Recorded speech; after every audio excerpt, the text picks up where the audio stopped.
ఉత్పత్తి ప్రకరణం 5వ భాగం కర్కటి ప్రశ్నలు. 1వ కథ.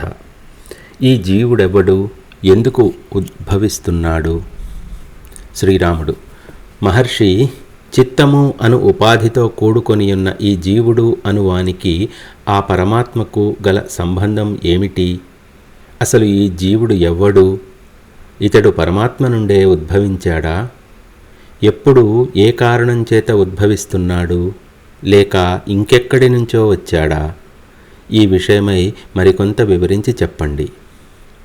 వశిష్ఠ మహర్షి: శ్రద్ధగా విను, చెప్పుచున్నాను. స్వతహాగా శుద్ధము, నిర్మలము, నిత్యము, అఖండము అయినట్టి బ్రహ్మము ఒక్కొక్కప్పుడు ఒక్కొక్క చోట అవిద్యతో కూడుకొని ఉంటోంది. అట్లు అవిద్యతో కూడుకొని ఉన్నప్పుడు అది ఏ విధమైన శక్తితో కూడుకొని ప్రకటితం అగుచున్నదో తనను తాను ఆ స్వరూపముగానే భావన, అవగాహన, దర్శనములను కలిగి ఉంటుంది. అట్టి దర్శనమునే సంసారం అని అంటున్నాం. అట్టి దృష్టి లేక సంభావన యొక్క రూపములే బంధ మోక్షములు. అంతేగాని ఈ బంధ మోక్షములు అనేవి భౌతికమైన జన్మ కర్మలకు సంబంధించినవి కావు. అఖండ చైతన్యమే స్వరూపముగా గల ఈ ద్రష్ట యొక్క అవగాహనను అనుసరించే బంధమోక్షములు ఉంటున్నాయి. బ్రహ్మమునందు అనాది కాలంగా ప్రకటితమవుతున్న చేతన శక్తిని జీవుడు అని అంటున్నాం. చిత్ శక్తి ఒకానొకప్పుడు సంకల్ప స్వరూపమును, చిత్త సంస్కారములను అవలంబించి ఉంటుంది. ఇట్లు భావనలను తనంతట తానే సంకల్పించుకొని ద్వైత భావనను దృఢంగా పొందుతోంది. దాని ఫలితంగా నేను జీవుడను, నేను పుట్టుచున్నాను, నేను చచ్చుచున్నాను అను రూపము గల జనన మరణాది భావములన్నీ పొందుతోంది. శ్రీరాముడు: మునిశ్రేష్ఠ, మీరు చెప్పేదానిని బట్టి ఉత్తమోత్తమమైయున్నట్టి చిచ్చక్తియే స్వభావవశం చేత జీవుడు అగుచున్నది, జనన మరణాది భావములు పొందుచున్నది అని నాకు అర్థమవుతోంది. అయితే జీవుడే చిచ్చక్తి అయి ఉండి ఇదంతా స్వభావావశం చేతనే జరిగిపోతున్నప్పుడు ఇక ఇది దైవము, ఇది కర్మ, ఇది బద్ధజీవి, ఇది మోక్షజీవి, ఇది కారణము అని చెప్పటంలో అర్థం ఏమున్నది? వశిష్ఠ మహర్షి: ఆకాశమునందు వాయువు ఉంటుంది. ఆ వాయువు ఒకప్పుడు అధికమైన స్పందన కారణంగా వేగంగా సంచరిస్తోంది. మరొకప్పుడు అల్పమైన స్పందముచే కదలిక లేకయే ఉంటుంది. ఇట్లు స్పంద అస్పందములు కలిగి ఉంటున్న వాయువును మనం స్పర్శ అస్పర్శలను అనుసరించి గుర్తిస్తున్నాం. అయితే ఆకాశము అనేది అనిర్వచనీయం. అది సాపేక్ష చేత మాత్రమే మనం గ్రహించగలుగుతున్నాం. అది నిరాకారము కూడా. ఆత్మాకాశమునందలి జీవ చైతన్యమునందు భావన చేయుట అను వాయు సంచలనము వంటి స్వభావతత్వము ప్రకటితమగుచున్నది. అట్టి భావన లేక కల్పన యొక్క స్పంద అస్పందములే ఈ జగత్తు ఉండటం, లేకుండా పోవటం అను రూపములు గల సృష్టి ప్రళయములుగా ఏర్పడుచున్నాయి. ఇక ఈ జీవుని యొక్క వాస్తవతత్వానికి వస్తే అది ఆకాశము వలె అనిర్వచనీయము అయినప్పటికీ అది సర్వదా లభ్యమై ఉన్నది, నిత్యానుభవమై ఉన్నది. ఈ జీవుడు వాస్తవానికి ఆకారరహితుడే. దేహమునకు ఆకారం ఉన్నది. దేహికి ఆకారం ఏది? ఈ జగత్తంతా చైతన్యమే సుమా. చైతన్యము కాక ఈ జగత్తుకు వేరు సత్త లేదు. చైతన్యము తాను రజోగుణ సంపన్నమైన తరుణంలో తదనుగుణమైన ఉపాధిని ఆశ్రయిస్తున్నప్పుడు ఈ సృష్టి సంరంభమంతా ఏర్పడుతోంది. తాను రజోగుణమును ఉపశమింపజేసినప్పుడు తన యందు తానే శాంతమై వెలయుచున్నది. అనిర్వచనీయం, స్వవిషయకం అయినట్టి అజ్ఞానము కారణంగా ఆ చైతన్యము తన యొక్క చిద్భావమును బాహ్యమైన దాని వలె ఇది నా చిత్తము అని తలచుచున్నది. అట్లు తలచుటను శాస్త్రకారులు చిత్స్పందము అనే పేరు పెట్టారు. అట్టి చిత్స్పందమే ఈ జగత్తు. అస్పందమే బ్రహ్మము. ఆ చిత్స్పందము యొక్క వేరువేరు అవస్థలకు ఇవ్వబడిన సాంకేతిక నామములు ఈ జీవుడు, దైవము, కర్మలు మొదలైనవి. ఈ జీవుడు ఈ శరీరమునకు కారణమైనట్టి కర్మలు, ఆ కర్మల ప్రయోజనమైనట్టి దైవము, ఇవన్నీ జలతరంగముల వలె బ్రహ్మము యొక్క స్పందములు. కాబట్టి అనుభూత స్వరూపమగు చైతన్యమే చిత్స్పందము అని తేలుచున్నది. దానికి జీవుడు, సంస్కృతి, కారణము ఇట్లు వివిధ శాస్త్రములలో ఆయా చోట్ల చెప్పటం జరిగింది. చైతన్యము తనకు తానుగా అవిద్యను ఆశ్రయించి ఆ అవిద్య యందు ప్రతిబింబించుచున్నది. అట్టి ప్రతిబింబత్వం ద్వైత భ్రమ, ఇది వేరైనది అను భావనకు కారణమై ఈ దేహాదుల అనుభవం పొందుతోంది. అనగా చైతన్యం స్వవిషయకమైనట్టి అజ్ఞానం వలన ఈ కనబడుచున్న నానా విధములైన రూపములను ధరించి సృష్టిగా కనబడుచున్నది. ఇదంతా స్వసంకల్పానుసారమే అనుభవమగుచున్నది. జీవ చైతన్యము తన యొక్క ఇచ్ఛా అభిలాషల కారణంగా నానా విధములైన యోనులయందు ప్రవేశము, నిష్క్రమణములను అవిశ్రాంతంగా చేసుకుంటూ పోతోంది. అయితే స్వస్వరూపాత్మ సర్వదా యథాతథం సుమా. ఆ విధంగా చైతన్యము నానా విధములైన జన్మలు లేక యోనులందు ఎందుకు సంచరిస్తోంది? అవిచారణ, అజ్ఞానము, ఇంద్రియములకు సంబంధించిన దృశ్య తాదాత్మ్యము అందుకు కారణమగుచున్నాయి. ఏది ఏమైతేనే చేతనము యొక్క అంశయే ఈ జీవుడు. అట్టి దృశ్యాశక్తితో కూడిన చేతనాంశమును పరిమిత ద్రష్ట అని అంటున్నాం. అద్దం మరొక వైపు తిరిగి ఉండుటచే దృశ్యము ప్రతిబింబించదు కదా. చేతనాంశము బాహ్యానుభవ దృష్టి కలిగి ఉండుటచే అది తన యొక్క వాస్తవ స్వరూపమునకు సంబంధించిన ఎరుక లేక దృష్టిని ఏమరుచుచున్నది. ఆ చేతనాంశమే మరొకసారి ఆత్మ లేక నిర్మల సత్త యొక్క పూర్ణానుభవమును ఆశ్రయించి ఉంటుంది. అనగా అది సర్వ జగత్ విశేషములకు అతీతత్వము సంచరించుకుంటోంది. అట్టి స్థితియే ఉత్తమ జ్ఞాన స్థితి, స్వయం జ్యోతిత్వము, ముక్తి మొదలగు పేర్లతో చెప్పబడుతోంది. అట్టి ఎరుక స్థితి పొందేది ఎట్లా? నేను దృశ్యమునకు సంబంధించిన వాడను కాను, ఈ దృశ్యము నాకు సంబంధించినది కాదు, నిష్కళంకము, నిర్మలము, సర్వాత్మకము అయినట్టి శుద్ధతత్వమునే నేను అనునట్టి మననము దృఢపడుట చేతనే అట్టి జ్ఞానార్హత లభిస్తోంది. ఏది తానో అదే తదితరులు. తత్వం అసి, సోహం అను సంభావనచే ఆ జ్ఞానము పూర్ణమగుచున్నది. ఈ చైతన్యము ఏ ఉపాధి యందు దృష్టి ఉంచుచున్నదో అది ఆ దృష్టికి సంబంధించిన ఆకృతినే పొందుచున్నది. తన యొక్క సంకల్పము, ఆసక్తి, అభిలాషలను అనుసరించి సూక్ష్మభూతములతో ఏకత్వము పొందుచున్నది. పితృ శరీరము నుండి శుక్రము రూపమున వెలువడి ఆయా అభిలషిత దేహములను ఒకదాని వెనుక మరొకటి పొందుతూనే పోతోంది. అట్టి ప్రతి శరీరము పొందినట్టి కాలస్థానములందు కొన్ని అనుభవములను పొందుతోంది. మరలా ఆ అనుభవము, జ్ఞానములను అనుసరించి బంధమో, స్వర్గమో, మోక్షమో పొందుచున్నది.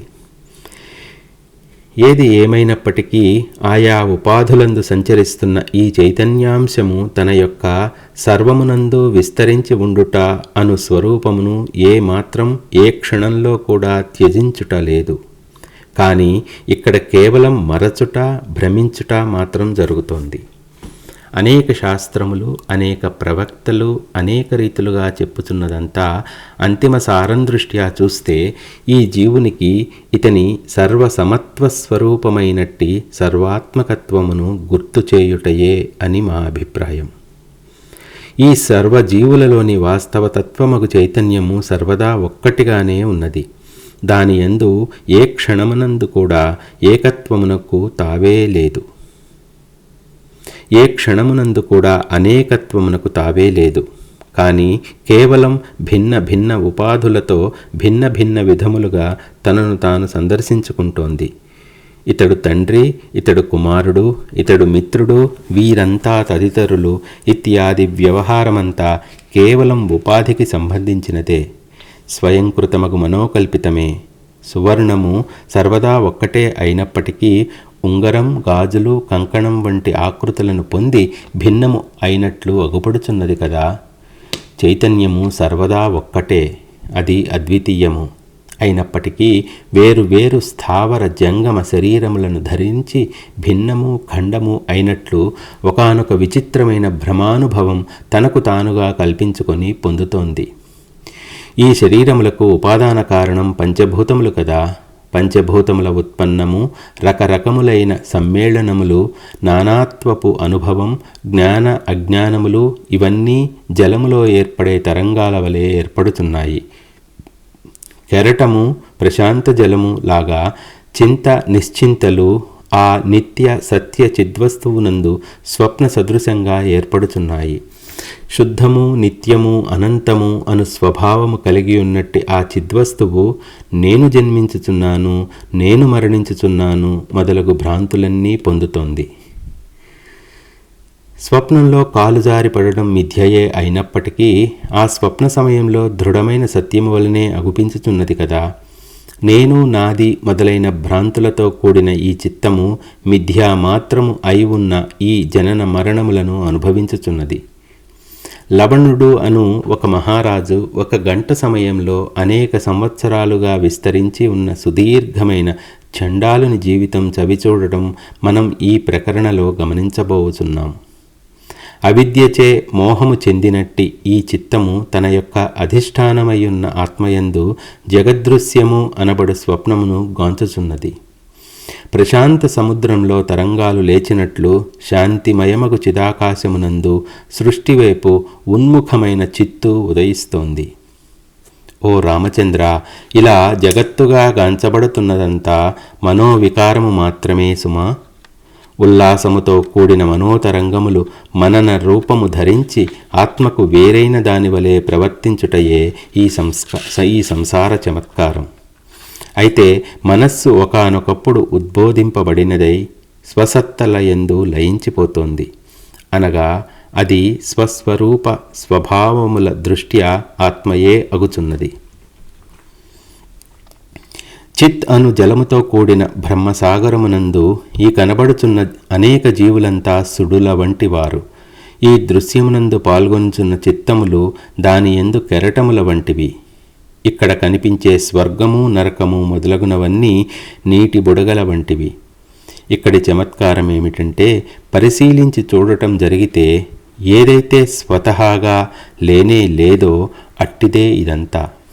అయితే ఇదంతా కూడా నిర్దుష్టమైన సత్యమా అన్నట్లుగా ప్రాప్తిస్తూ వస్తోంది. అట్టి రూపము గల అనుభవమునే మాయా అని అంటున్నాం. మరి ఈ మాయ తొలగేది ఎట్లా? పరబ్రహ్మమును గ్రహించటం ఒక్కటే ఈ మాయను ఛేదించుటకు ఉపాయం. పరబ్రహ్మము యొక్క సమక్షము అచింత్యము, మహాశక్తియుతం కూడా. అట్టి శుద్ధ పరబ్రహ్మమునందు మాయా యొక్క విజృంభణము స్వాభావికంగానే ఒక చెట్టు యొక్క నీడవలే ఏర్పడుతోంది. అట్టి విజృంభణమే ఒకవైపు జీవుడు లేక ద్రష్ట యొక్క రూపముగాను, మరొక వైపు జగత్తు లేక దృశ్యము రూపముగాను ఒకే సమయంలో ప్రకటితం అవుతోంది. వాస్తవానికి జ్ఞానుల దృష్టిలో ఈ జీవుడు, సంకల్పాత్మకమగు ఈ మనస్సు, ఈ బుద్ధి, చిత్తము, అహంకారము, మాయా ఇవన్నీ కూడా చిత్తు యొక్క వివిధ నామములే అయి ఉన్నాయి. అంతటికీ కారణం మనస్సే. మనస్సే స్వయముగా తన యందు శబ్ద స్పర్శ రూపరస గంధములను కల్పించుకొని మిథ్యయే అయినట్టి జగత్తును సత్యము వలె విస్తరింపజేస్తోంది. మనస్సు యొక్క ఈ జగద్దర్శనం ఒకడు తన స్వప్నంలో ఆయా వస్తువులను చూచుట వంటిది. నిజానికి శుద్ధము నిత్యము అయినట్టి ఆత్మ సర్వదా శాంతభావముననే వెలయుచున్నది. పరమార్థ దృష్టితో చూస్తే అది దేనిని గాంచుటయే లేదు. అట్లు అయి ఉండి కూడా వ్యవహారికంగా చూచినప్పుడు ఈ ఆత్మ చిత్తము అనబడు ఒకానొక స్వభావమును ఆశ్రయించి తత్ఫలితంగా భ్రమను అనుభవిస్తోంది. జాగ్రత్త అవస్థ. ఈ చిత్తము ఒక సమయంలో ఇంద్రియముల ద్వారా బాహ్యత్వమును పొందుచున్నది. దీనినే సంస్కృతమగుట లేక సంస్కృతి అని యోగశాస్త్రం చెప్పుచున్నది. అప్పటి ఆత్మ యొక్క స్థితిని జాగ్రత్త అవస్థ అని అంటున్నాం. స్వప్నావస్థ.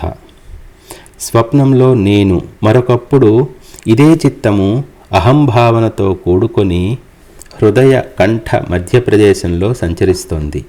అది స్వప్నావస్థ అని అనబడుతున్నది. సుషుప్తి. ఈ చిత్తమే ఇంకొకప్పుడు స్మృతి అనబడు గూటిలో వాసనలన్నీ దాచివేసి మౌనావస్థను అనుభవిస్తున్నది. దానిని సుషుప్తి అంటున్నాం. తురీయ స్థితి. నాలో జాగ్రత్, స్వప్న, సుషుప్తి జగత్తులు పై 3 అవస్థలను కూడా దాటి అది తన యొక్క చిత్ స్వరూపమున వెలయుచున్నది. అప్పుడు ఆ స్థితి యందు తనను తానే సర్వే సర్వత్రా సర్వమునందు చూచుచున్నది. ఈ సర్వము తనయందే ఉన్నట్లు గాంచుచున్నది. జాగ్రత్తలో నేను, స్వప్నంలో నేను, సుషుప్తిలో నేను అను దర్శనమును అధిగమించి నాలో జాగ్రత్త, స్వప్న, సుషుప్తులు అను రూపంగా సందర్శిస్తోంది. అట్టి దర్శనమే తురీయము అని పిలువబడుతోంది. ఈ స్థితి దృశ్యము అను రెండింటినీ అధిగమించినప్పటిది. ఆ తురీయ పదము లేక పరమపదము అత్యంత శుద్ధము, సన్మాత్రము, నిరామయము, శాంతము, అఖండానందప్రదము అయి ఉన్నది. దానిని పొందడం జరిగినప్పుడు ఈ దుఃఖములు, శోకములు సమూలంగా వినష్టమైపోతున్నాయి. ఓ రాఘవ, ఒకనికి మిథ్యాదృష్టి కారణంగా నిర్మలాకాశంలో ముత్యములు ఉన్నట్లు అనిపిస్తూ ఇంతలోనే మటుమాయం అగుచున్నట్లు తోచుచూ ఉంటుంది చూచావా? అదేవిధంగా ఈ పరమపదమందు లేక పరమాత్మయందు బ్రహ్మాండములు ప్రకాశించటం, ఇంతలోనే విలీనమైపోవటం ద్రష్ట యొక్క మిథ్యాదృష్టి చేత కానవచ్చుచున్నాయి. భ్రమచేత నిర్మలాకాశంలో కనిపించే ముత్యములకు వాస్తవమైన సత్తా ఎక్కడ ఉన్నది? ఏ సమయంలో కూడా మిథ్య అయినట్టి ముత్యములకు నిర్మలాకాశం ఆధారమని అనలేం కదా. అదంతా చూచు వాని దృష్టి లోపమే అయినట్లు ఈ బ్రహ్మాండములకు కూడా సత్త లేదు. ఇవి బ్రహ్మమునందు అధిష్ఠితమై ఉండనే లేదు. కానీ అజ్ఞాన దృష్టిచే ఈ దృశ్య బ్రహ్మాండములు ఆత్మకు వేరైనట్లు వీక్షింపబడుచున్నాయి. ఒక బాలుడు తనకు తానే కల్పించుకొనిన కల్పన కారణంగా ఆకాశంలో ఏదో పెద్ద వృక్షం ఉన్నట్లు చూస్తూ ఉంటాడు. అట్టి భ్రమాత్మకమైన వృక్షమును ఆకాశ వృక్షం అంటారు.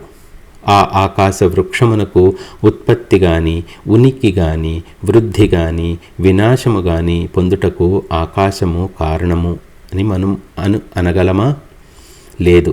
ఎందుకంటే అదంతా చూచిన అజ్ఞాన బాలకుని భ్రమయే గాని అసలు ఆకాశంలో వృక్షం ఎట్లా ఉంటుంది? నిష్క్రియమగు బ్రహ్మము దేనికి కారణం కాదు.